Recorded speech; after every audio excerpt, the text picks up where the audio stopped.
Episode start होता है तो हमारी फीमेल लीड को दिखाया जाता है जिसका नाम होता है सॉन्ग, जो कि डॉक्टर होती है और आज ही इसे प्रमोशन मिला होता है। मगर मीटिंग में वो सबके सामने अपनी जॉब से रिजाइन दे देती है। इसलिए नहीं कि ये अपनी जॉब से थक गई है, बल्कि ये आगे और पढ़ना चाहती है और साथ ही और बचपन से लेकर आज तक ये सिर्फ अपनी फैमिली की ही सुनती आई है।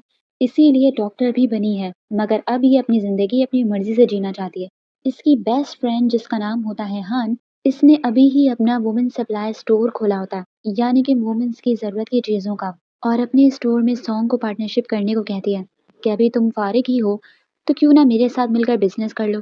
तो सॉन्ग कहती है कि मैं सोच कर बताऊंगी। अब सुबह हान ने जितने भी प्रोडक्ट्स मंगवाए होते हैं वो 1 महीने बाद एक्सपायर हो रहे होते हैं। वो परेशान हो जाती है कि अब मैं क्या करूंगी, ये तो मेरा नुकसान हो गया। कि उसकी ये सारी परेशानी सॉन्ग देख लेती है और वो अपनी दोस्त की हेल्प करे बिना रह नहीं पाती और उसके साथ पार्टनरशिप करने को मान जाती है, क्योंकि इसका फैमिली बैकग्राउंड भी काफी अमीर होता है। अब सॉन्ग हॉस्पिटल से अपना सारा सामान पैक करके जा रही होती है तो आधे से ज्यादा लोगों के मुंह से सिर्फ अपनी बुराई ही सुनती है। सब लोग इससे जेलस हो रहे होते हैं कि ये हमेशा फैशन में रहती है एंड ऑल दैट। अब वहां से वापस जब वो आ रही होती है तो वहीं हमारे मेन लीड की भी एंट्री होती है जिसका नाम होता है सू किंग। वो भी वहीं से ही भागता हुआ आ रहा होता है कि अचानक सब चिल्लाने लगते हैं कि डॉग को बचाओ, वो ऊपर बैठा है। तो सू फौरन डॉग को बचाने के लिए रेस्क्यू टीम वालों को कॉल करने ही वाली होती है कि हमारा मेन लीड सू एक हीरो की तरह एंट्री मारता है और ऊपर चढ़ जाता है डॉग को बचाने के लिए। और बिना अपनी जान की परवाह किए जिस तरीके से वो उस डॉग को बचाता है, सब लोग हैरान हो जाते हैं। सॉन्ग सू की शक्ल नहीं देख पाती क्योंकि उसने मुंह पर कपड़ा बांधा हुआ होता है, मगर सू सॉन्ग की शक्ल देख लेता है और देखते ही वो उसे देखता रह जाता है जिस तरीके से वो उस डॉग की केयर कर रही होती है। बाद में जब वो उसे ढूंढती है तब तक वो जा चुका होता है और असल में हमारा मेन लीड सू रेस्क्यू टीम से होता है और आज नई टीम का कैप्टन बन जाता है। दूसरी ही तरफ सॉन्ग अपने पेरेंट्स को बताने आई होती है कि उसने अपनी जॉब से रिजाइन दे दिया, मगर कुछ कह नहीं पाती। और ऊपर से उल्टा ये लोग इसे ब्लाइंड डेट पर भेजने लगते हैं। पहले तो वो मना करने लगती है, मगर जब वो लोग कहते हैं कि ठीक है फिर तुम अपने बॉस से हमारी मीटिंग करवाओ ताकि तुम्हारा काम कैसा चल रहा है ये पता चल सके, तो डर के मारे वो ब्लाइंड डेट पर हाँ कह देती है।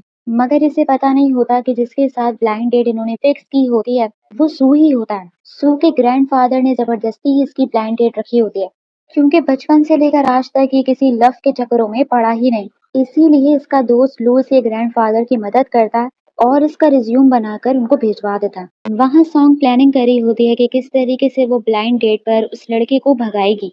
पहले तो वो लेट जाएगी, दूसरा वल्गर ड्रेसिंग करेगी और तीसरा उससे रूड तरीके से बात करेगी, क्योंकि कोई भी लड़का ऐसी लड़की को बर्दाश्त नहीं कर सकता। अब जैसे ही वो उससे मिलने आती है तो वो उसे देखकर हैरान हो जाता है और उसे याद आ जाता है कि अरे ये तो वही लड़की है। मगर आते ही वो फुल रूड बिहेव करने की कोशिश कर रही होती है, मगर वो उस पर एक बार भी गुस्सा नहीं करता और उसके प्रोफेशन के बारे में पूछना चाह रहा होता, मगर वो उसे साफ बता देती है कि मैंने डॉक्टरी छोड़ दिया है और वुमेन सप्लाई का स्टोर खोला था। उसका कार्ड भी इसे दे देती है। ये देखते ही वो शॉक हो जाता है और उससे कहता है कि अगर फील्ड चेंज कर ली है तो अपनी रिज्यूम अपडेट क्यों नहीं करती। तो वो भी लड़ने लगती है कि मेरी रिज्यूम ना देखो, तुमने अपनी रिज्यूम देखी है? कोई इतना परफेक्ट भी कैसे हो सकता है अपनी हर चीज में कि कभी किसी रिलेशनशिप में ना रहा हो और जॉब में भी सक्सेसफुल हो। वो समझ रही होती है कि उसने बड़ाइयां मारने के लिए फेक रिज्यूम बनाई है, मगर जो उसकी प्रोफाइल में लिखा होता है वो सच होता है। तो सू उसे कहता है कि सबसे पहले तो तुम अपनी रिज्यूम की प्रोफाइल पिक्चर चेंज करो जो 18 साल पुरानी लगी हुई है।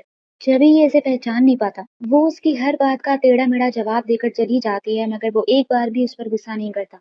इसीलिए वो अपनी दोस्त से कहने लगती है कि बंदा तो सही था, मगर मुझे अभी रिलेशनशिप में इंटरेस्ट नहीं। यकीनन मेरे बिहेवियर को देखकर अब वो भाग ही जाएगा। इतने में हान बताती है कि किसी ने बैड रिव्यू दे दिया है, क्योंकि ऑफर के हिसाब से हमने फ्री गिफ्ट नहीं दिया। इनके स्टोर की रेपुटेशन खराब ना हो इसीलिए सॉन्ग खुद मार्केट जाकर वो प्रोडक्ट खरीदने लगती है, मगर अनफॉर्चुनेटली वहां पर सू भी मौजूद होता है और गलती से उससे लड़कियों के पर्सनल प्रोडक्ट्स गिर जाते हैं, तो वो उठाने लगता है। इतने में उसे सॉन्ग देख लेती है और उसके हाथ में वो चीजें देखकर उसे गलत समझती है कि शायद इसकी पहले से गर्लफ्रेंड है और उसके लिए ये सब खरीद रहा है। उसे कुछ कहने का मौका ही नहीं देती, खुद ही बोलती रहती है कि पहले से गर्लफ्रेंड है उसके बाद भी ब्लाइंड डेट पर जाते हो। वो भी हैरान हो जाता है कि क्या लड़की है, और जब इसका ग्रैंडफादर इसकी ब्लाइंड डेट के बारे में पूछता है तो मना कर देता है कि हम दोनों का मैच नहीं बनता, क्योंकि अब वो डॉक्टर नहीं रही बल्कि स्टोर खोल के बैठी है।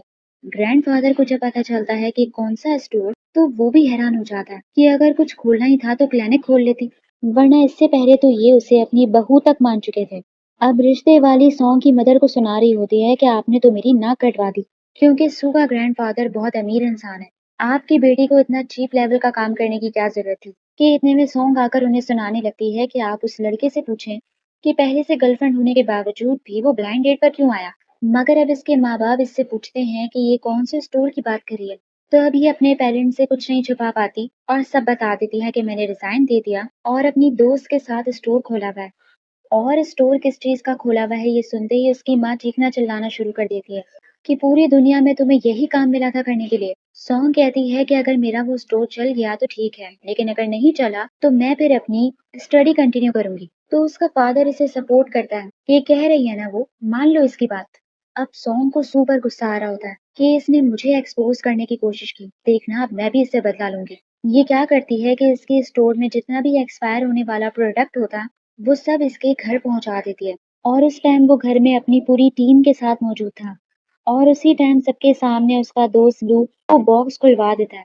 तो उसके अंदर से लड़कियों की नाइटीज वगैरह सब बाहर गिरती हैं और उसके स्टोर का कार्ड देखकर वो समझ जाता है कि ये वही है। मगर अब अपनी पूरी टीम के सामने वो एम्बेरस हो जाता है, क्योंकि सारे ग्रुप चैट में वही बातें कर रहे होते हैं और चुप चुप कर हंस रहे होते हैं कि ये कैप्टन के साथ क्या हो गया। और सिर्फ इतना ही नहीं बल्कि लू इसके ग्रैंडफादर को भी ये सीन बता देता है। इसीलिए ये इस पर गुस्सा कर रहा होता है कि तुम जैसा दोस्त हो तो दुश्मन की क्या जरूरत। क्योंकि अब ग्रैंडफादर इसे बुला रहा होता है एक्सप्लेनेशन देने के लिए।